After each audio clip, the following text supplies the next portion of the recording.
Écoutez ce son. Ce son étrange, constitué d'une série de claquements gutturaux, est produit par un mâle éléphant de mer du Nord.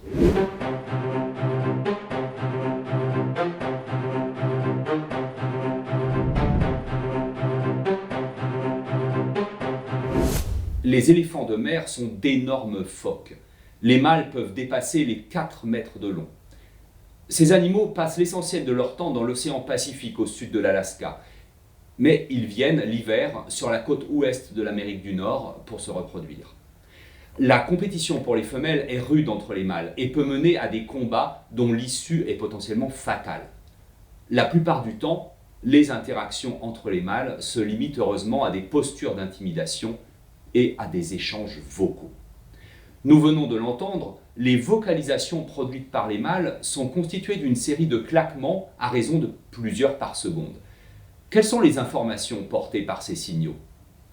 Lorsque nous avons commencé d'étudier ces animaux, nous avions l'hypothèse que les mâles les plus imposants seraient ceux à la voix la plus grave.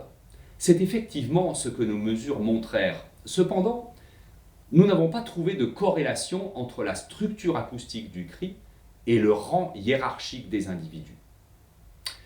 Nous décidâmes alors de tester une seconde hypothèse. Les mâles éléphants de mer doivent apprendre à reconnaître la voix de leurs congénères.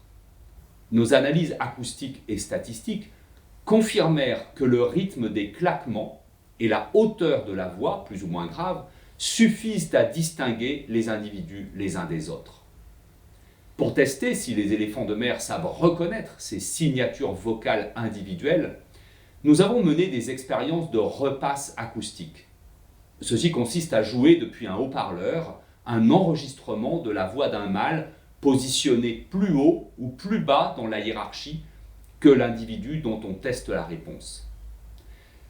Les réponses à nos signaux expérimentaux démontrèrent sans ambiguïté que les mâles éléphants de mer savent reconnaître précisément la voix de leurs congénères. Pour cela, ils se basent sur le rythme. Dès que l'on accélère ou que l'on ralentit le rythme d'une voix, l'individu n'est plus reconnu.